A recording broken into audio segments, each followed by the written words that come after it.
Olá, pessoal. Apesar das circunstâncias, espero que todos estejam bem.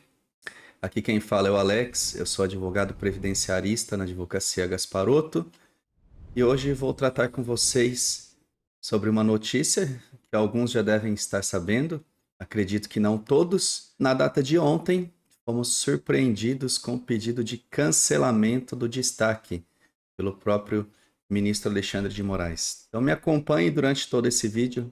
Eu vou explicar para vocês quais são as consequências desse pedido de cancelamento, o que isso significa e quais os riscos que a revisão da vida toda pode correr. Antes de continuar, rapidamente gostaria de fazer um convite para você. Se ainda não é inscrito no canal, inscreva-se, ative as notificações para que assim, toda vez que eu publicar um conteúdo novo, você será notificado, tá bom? Pessoal, hoje não é um dia de boas notícias.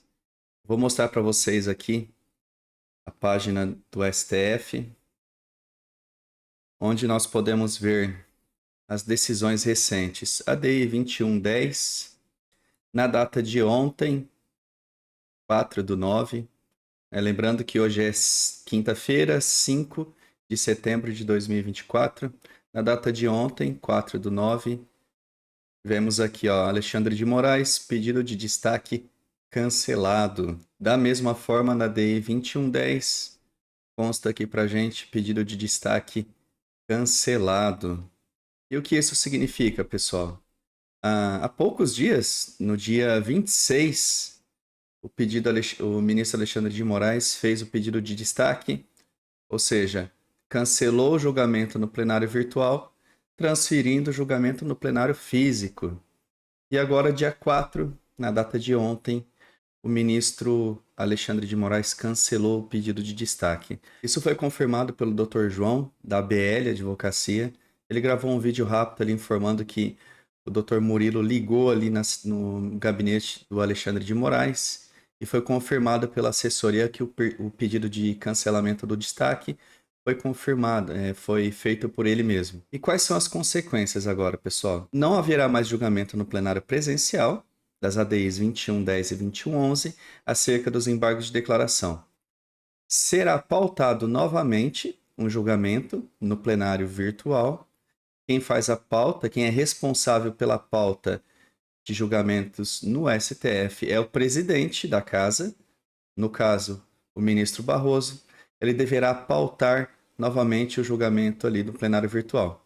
Como vocês sabem, o julgamento ele tem duração de uma semana, se inicia na sexta-feira, às 0 horas, e termina na próxima sexta-feira, às 0 horas. Deve terminar. Talvez não significa que vá terminar na próxima sexta-feira, pode ser que termine antes.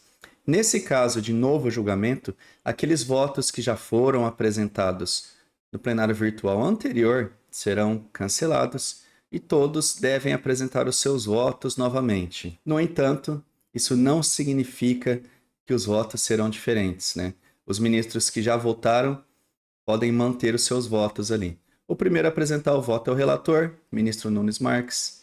Como sabemos, já tinham 5 votos negando o recurso dos embargos de declaração. Houve o voto do ministro Nunes Marques e os demais ministros acompanharam os seus votos. Deixa eu mostrar para vocês aqui uma situação que surpreende. No julgamento anterior, o Nunes Marques ele apresentou o seu voto, declarando ali que não aceita, não recebe o recurso. Então o recurso foi negado.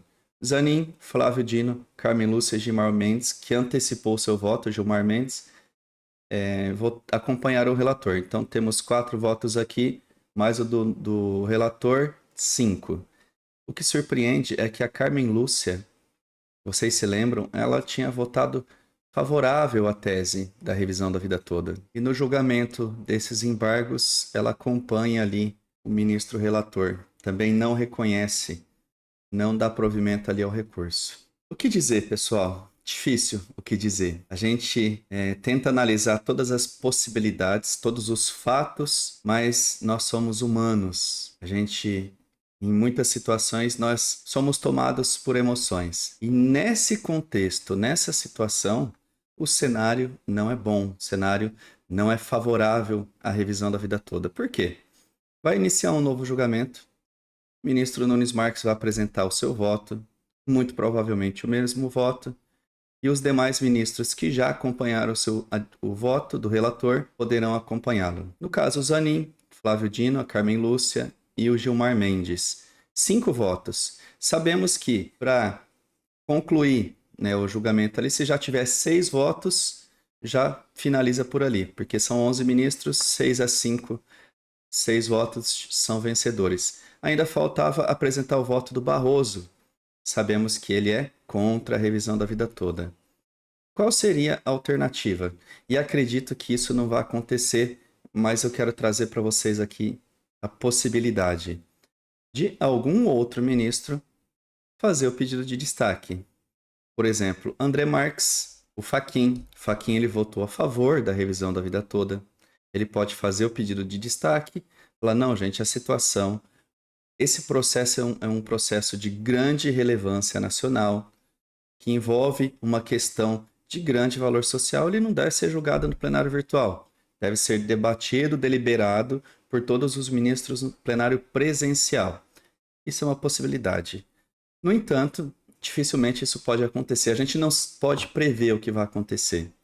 Estou dizendo para vocês com base no voto do Fachin que ele foi favorável. Mas a Carmen Lúcia também foi favorável.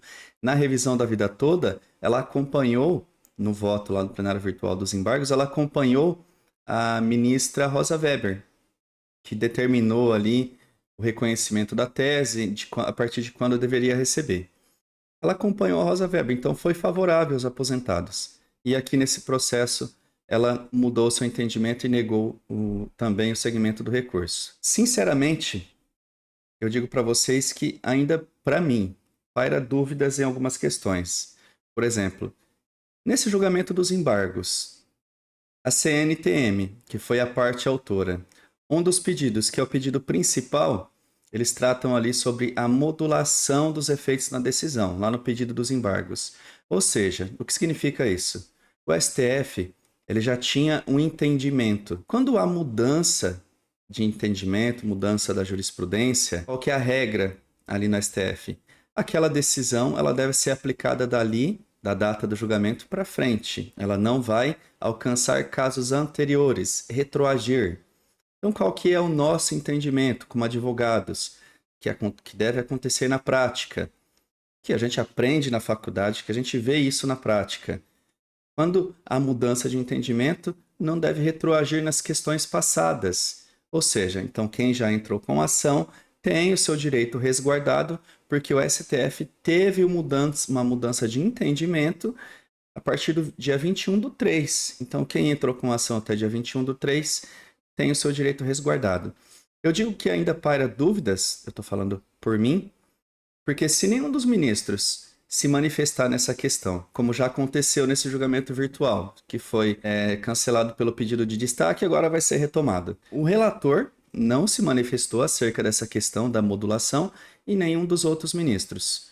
Para mim, se ninguém se manifestar, aplica-se o entendimento do STF. Alteração de jurisprudência, a decisão deve ser aplicada da data do julgamento para frente. Entenderam o que eu estou querendo dizer? Se ninguém fala nada, se nenhum dos ministros não se manifestar acerca desse pedido, eles devem aplicar a regra de costume, dali para frente, se ninguém se manifestar. Porém, inclusive o Dr. João falou na live dele, que ele fez ontem, de que se ninguém se manifestar, eles também estão negando ali a modulação da decisão. Eu tenho minhas dúvidas. Eu não quero acreditar em conto de fadas, em fantasia, mas não vou jogar a toalha. Eu sei que o cenário não é bom para os aposentados. A revisão da vida toda caminha cada vez mais para sua extinção definitiva, mas eu não quero jogar a toalha. Ainda a gente tem que aguardar os votos desses ministros. Sabemos que entre eles ali deve ter reuniões particulares para tratar de determinados temas, tratar a revisão da vida toda, e quando chega no julgamento, está tudo definido como cada um deve votar. Não me surpreende que até os ministros que votaram a favor podem mudar o seu entendimento e votar contra. Finalizado esse julgamento dos embargos de declaração na ADI, é provável que seja pautado o julgamento dos embargos de declaração na revisão da vida toda. Muito provavelmente o que foi discutido nas ADIs refletirá na revisão da vida toda, como aconteceu no julgamento do plenário presencial. Julgaram uma questão, um recurso extraordinário dentro das ADIs. Basicamente isso, pessoal. Houve o cancelamento, o julgamento virtual será retomado, os votos serão apresentados novamente e o cenário não é bom. Não queria dizer isso, mas com dor no coração, muito provavelmente a revisão da vida toda pode ser extinta definitivamente. No entanto, vamos manter a esperança aí. O que deixa a gente revoltado é que esse é um processo, é um julgamento que já está há muito tempo sendo julgado. Vai plenário presencial, vai plenário virtual. Volta. Embargo de declaração, vai plenário presencial, vai plenário virtual, vai plenário presencial. Sabe, tá indo e voltando, eles estão julgando essa questão como se fosse algo simples, mas não é. Dentro do processo ali da revisão da vida toda, as partes que apresentaram seus pareceres, suas manifestações, trouxeram casos reais. Lá no julgamento presencial da tese da revisão da vida toda, foi apresentado casos reais na sustentação oral pelo Dr. João Badari, de pessoas que contribuíram com altos salários antes de 94. E quando se aposentaram com um salário mínimo. Tiveram a sua vida completamente prejudicada por causa dessa regra. E a esperança existe um normativo, existe uma lei que dava direito de possibilidade de escolha. Olha, eu tenho uma regra de aposentadoria, só que essa regra ela é desvantajosa. Ela me prejudica. Só que eu tenho outra regra que ela pode ser vantajosa. A lei permitia isso. Se essa não é vantajosa, você pode escolher essa. Mas isso foi mudado no julgamento das ADIs, que trouxeram ali a aplicação da norma cogente que sequer foi pedido pelos autores naquela ação. Mas infelizmente o cenário é esse. Nós somos reféns de ministros que são chamados de guardiões da nossa Constituição brasileira, mas que agem parcialmente, que agem segundo os seus próprios interesses, conforme interesses políticos, e o cenário mudou completamente. Não dá para a gente entender por que o ministro Alexandre de Moraes voltou atrás. Não dá para entender o motivo desse cancelamento e o cenário não é bom. Não sei se eles se reuniram, esses ministros, e conversaram entre si e podem ter falado que, olha, vamos poupar de ter que fazer um novo julgamento no plenário presencial. Vamos conversar. O que você acha? O que você acha? Cada um conversar entre si. Olha, a revisão da vida toda tem que passar, não tem que passar. Então, de repente, nesse próximo julgamento, o cenário pode ser outro. De repente, isso não é uma fantasia, mas tudo é possível. O cenário atual não é bom para a revisão da vida toda, não é bom para você aposentado, não é bom para nós advogados. Eu não estou aqui falando que eu estou preocupado porque eu quero receber meus honorários. Não. Eu tenho quase 200 processos ajuizados da revisão da vida toda e a maioria desses processos eu tive contatos semanalmente, diariamente com os meus clientes e eu sei a situação de cada aposentado e isso comove a gente. Comove. Eu não estou preocupado enquanto a gente vai ganhar, mas eu estou preocupado ou enquanto a gente vai deixar de ganhar. Eu me preocupo muito com as situações dos aposentados que contribuíram a vida inteira e foram prejudicados nessa questão. A lei dava cobertura, dava segurança, dava um direito para o aposentado de ter uma possibilidade de melhor aposentadoria, mas isso está sendo extinto, porque os ministros do STF estão julgando os processos conforme seus próprios interesses, conforme os interesses de terceiros. Não podemos provar, mas isso está claro para a gente. A gente precisaria de mais tempo. Acredito que com a vinda do Dr. Kakai, poderia ser uma situação vantajosa para o processo, mas como está acontecendo muito rápido, não existe tempo hábil para ele tomar ali colocar em prática as suas estratégias, conversar, deliberar com os ministros. Então vamos ver como será o cenário daqui para frente. O próximo passo agora é o ministro Barroso pautar o julgamento do plenário virtual e quando isso acontecer, eu volto aqui para conversar com vocês. Se você crê em Deus, Você tem a sua fé, a sua religião aí. O momento que nos resta, e que não é a última saída, para mim é a principal, é você ficar em oração. Clamar a Deus por justiça, porque a justiça do homem ela pode falhar, mas a justiça de Deus não. Vamos ficar em oração para que Deus possa nos dar graça, força para passar por esse momento e de repente ter um cenário que seja revertido e possa garantir o direito dos aposentados, pelo menos de quem já entrou com a ação. Convido você a utilizar os comentários.